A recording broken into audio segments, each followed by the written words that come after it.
siapa yang masih ingat pelajaran minggu lalu? Pak Guru, minggu lalu kita belajar neto dan bruto. Bagus, Novi. Semangat belajarnya adik-adik. Nah adik-adik, sebelum kita masuk ke pembelajaran yang lebih dalam lagi, siapa di sini yang pernah pergi ke pasar? Kegiatan apa yang biasanya adik-adik lihat di pasar? Orang yang membeli ikan, sayur, Apalagi? dan orang yang menjual dagangannya. Bagus, Novi. Nah, dari proses yang di pasar tabilah, materi tersebut berkaitan dengan materi yang Pak Guru akan berikan pada hari ini, yaitu aritmatika sosial. Di mana tujuan pembelajaran pada hari ini, adik-adik mampu untuk menjelaskan apa itu jual, apa itu beli, apa itu untung, dan apa itu rugi. Adik-adik kalau mau ke pasar, untuk proses membeli dan menjual itu adik-adik menggunakan apa? Uang. Izin bertanya, kenapa kita harus memakai rupiah saat membeli barang? Nah, pertanyaan yang bagus. Sebelum Pak Guru menjelaskan kenapa negara kita memakai rupiah, sebaiknya kita harus mengetahui dulu bagaimana kita harus mencintai rupiah, kita harus bangga terhadap rupiah, dan kita harus paham apa itu rupiah. Cinta rupiah, caranya bagaimana Pak Guru? Pertanyaan yang bagus. Pertama-tama kita harus mengetahui dulu bahwa cinta rupiah merupakan perwujudan kemampuan masyarakat untuk mengenal karakteristik dan desain rupiah. Kemudian bagaimana kita cara memperlakukan rupiah secara tepat, dan bagaimana kita agar terhindar dari kejahatan uang palsu. Nah, cara kita untuk mencintai rupiah, yang pertama yaitu mengenal, kemudian menjaga, kemudian merawat rupiah tersebut. Pak Guru, bagaimana cara mengenal uang yang asli? Nah, cara untuk membedakan uang rupiah yang asli dan yang palsu ada 3 cara, yaitu pertama dilihat, kemudian diraba, kemudian terawang. Nah, contohnya seperti ini. Nah, pertama itu dilihat, lihat baik-baik sini adik-adik. Ketika kita melihat uang 150.000 dan 20.000 itu ada motif benang seperti dianyam. Coba adik-adik lihat di sini. Nah, untuk pecahan 100.000 dan 50.000 itu anyamannya terlihat bergerak secara dinamis. Tetapi uang 20.000 ke bawah seperti 20.000, 10.000, 5.000 dan 2.000 dan 1.000 itu hanya anyaman benang biasa. Tetapi 50 dan 100.000 itu memiliki anyaman motif apa? Kawung Jawa, batik kawung Jawa.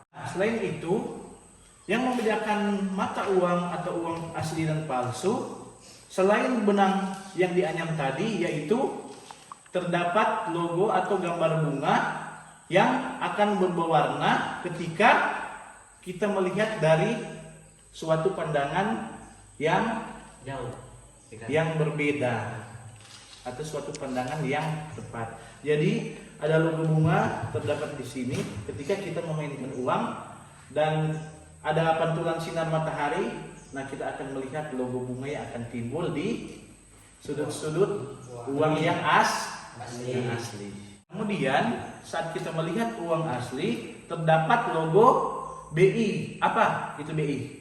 Bank Indonesia. Nah, maka logo BI itu akan timbul ketika kita melihat uang yang asli.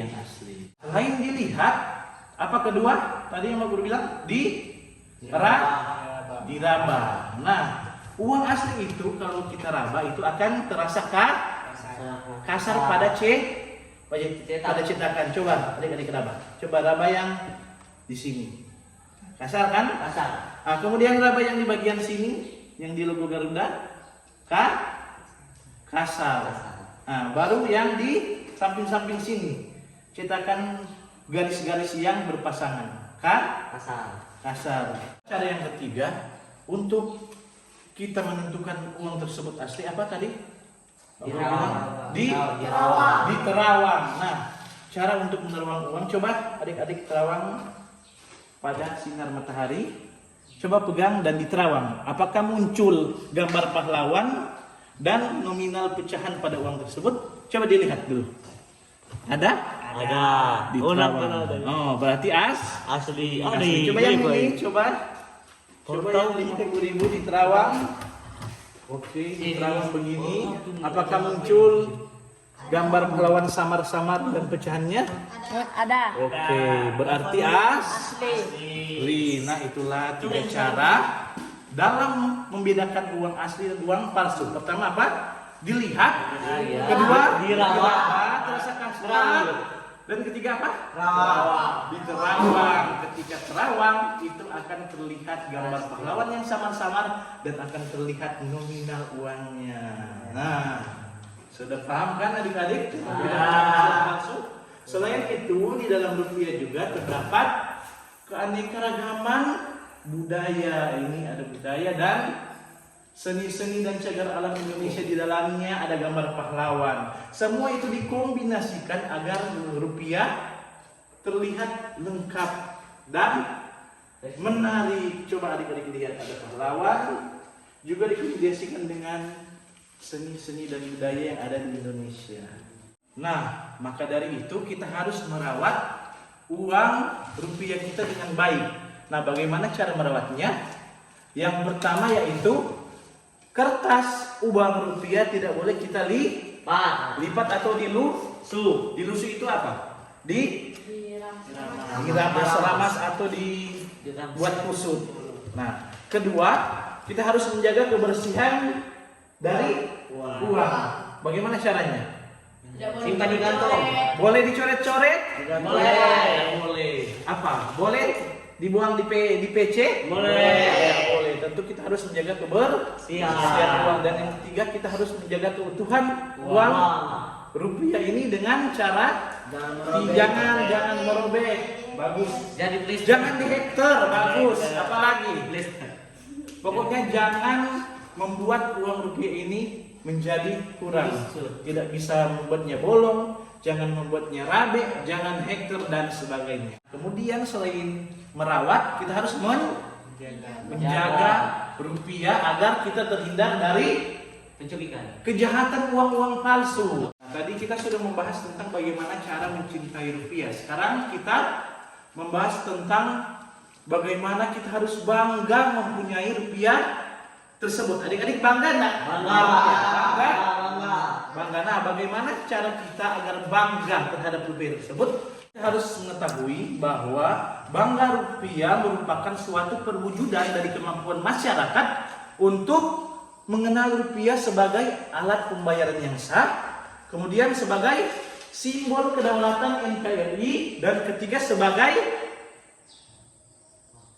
alat pemersatu Indonesia. Bangsa Indonesia. Jadi rupiah sebagai simbol kedaulatan, di mana kalau pada zaman dahulu setiap perjalanan itu memiliki transaksi atau nilai pembayaran yang berbeda-beda. Nah, rupiah merupakan suatu yang mempersatukan atau yang mendaulatkan sehingga semua memakai standarisasi pembayaran yang sama. Rupiah sebagai alat pemersatu bangsa dan sebagai kedaulatan NKRI, kita lihat di sini mata uang rupiah dari tahun ke tahun itu berubah. Kita lihat rupiah yang original itu pada tahun 1946 sampai pada tahun ini 2025. Tiga, rupiah sebagai alat pembayaran yang sah, di mana pada zaman lalu kalau kita akan membayar suatu barang, kita barter kan, barang yang lain ditukar dengan barang yang lain juga. Nah, pada saat ada rupiah, semua bangsa-bangsa atau semua di daerah-daerah sudah menganggap rupiah itu sebagai nilai dari sebuah atau sesuatu pembayaran yang sah, di mana nominalnya sama antara Sabang sampai Merauke. Itu dia rupiah. Kemudian adik-adik tahu nggak rupiah itu siapa yang cetak, siapa yang keluarin? Apakah kita bisa mencetak asal-asal atau sebanyak mungkin? Ya, bisa? Tidak bisa. Adik-adik harus tahu bahwa rupiah itu dicetak oleh Bank Indonesia, mulai dari perencanaan, mulai dari pemasukan, pencetakan sampai pada pemusnahan. Untuk paham terhadap rupiah, kita harus tahu bahwa paham terhadap rupiah adalah merupakan suatu perwujudan kemampuan masyarakat dalam memahami peran rupiah sebagai apa? Sebagai peredaran uang. Kemudian kedua apa? Kedua sebagai stabilitas ekonomi, dan ketiga sebagai alat penyimpan nilai. Nah, 3 cara kita harus tahu agar kita dapat memahami rupiah tersebut. Dengan cara yang satu apa? Bertransaksi. Kedua, berbelanja dan berhemat. Nah, 3 cara kita dalam memahami rupiah. Yang pertama itu bertransaksi. Dengan contoh lain, apa adik-adik? Kita harus bertransaksi menggunakan rupiah dalam wujud sekarang sudah zaman modern sekarang dalam wujud apa? Uang kartal atau uang kertas. Kemudian uang elektronik. Uang elektronik adik-adik tahu apa? Ada OVO. Sekarang pakai Dana? Ada. Juga pakai Dana untuk top up. Ada OVO, Dana, ada GoPay kan? Nah, itu adalah contoh uang elektronik. Shopee Pay, oke, masuk. Kemudian menggunakan ATM kan? Kita bertransaksi sekarang kebanyakan juga menggunakan ATM dan kebanyakan apa? Kiris. Pernah lihat kiris? Yang barcode itu kebanyakan sekarang makan atau bertokan itu menggunakan kiris yang sekali scan uangnya langsung masuk. Itu adalah proses percepatan pembayaran. Jadi yang pertama kita harus paham bertransaksi itu ada 4, menggunakan uang kartal, uang elektronik, ATM dan kiris. Oke, kemudian kedua selain bertransaksi kita harus paham berbelanja. Di mana paham berbelanja ini kita harus pertama apa? Berbelanja sebuah yang kita butuhkan atau berbelanja sesuai kebutuhan. Jadi ketika kita ingin sesuatu jangan kita berbelanja berlebihan. Itu akan membuat inflasi. Karena apa terjadi inflasi adik-adik? Kenapa? Karena permintaan yang banyak tetapi stok sedikit. Itu akan mempengaruhi inflasi. Kemudian sebagai rakyat Indonesia yang baik, selain berbelanja sesuai kebutuhan, kita harus berbelanja produk apa? Produk dalam negeri. Nah, sekarang kan banyak produk luar negeri yang mereka impor ke Indonesia, brand-brand yang mahal. Tetapi kalau adik-adik tahu kualitas dan produk kita tidak kalah juga bersaing dengan produk luar negeri. Jadi kita harus mencintai dan harus membeli produk yang ada di dalam negeri agar supaya perputaran ekonomi di dalam negeri itu stabil dan membuat negara Indonesia lebih maju lagi, kan? Sudah paham?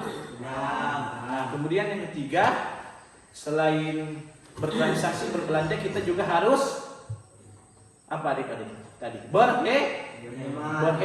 Kita harus hemat dengan cara kita menabung, kan? Berinvestasi.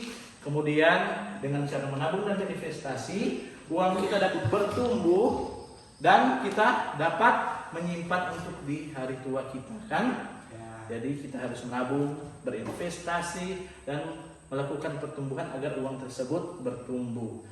Kita harus melakukan uang bekerja terhadap kita, bukan kita bekerja terhadap uang. Adik-adik, jam pelajaran kita sudah habis, maka materi tentang jual beli kita akan lanjutkan pada pertemuan berikut.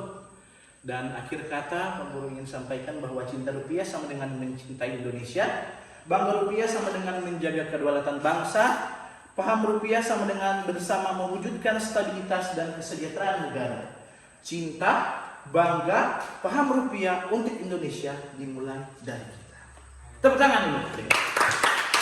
Nah, oke. Jadi adik-adik sudah tahu rupiah kan? Sudah. Nah, kita akan pulang, sudah akan kemasi barang-barang.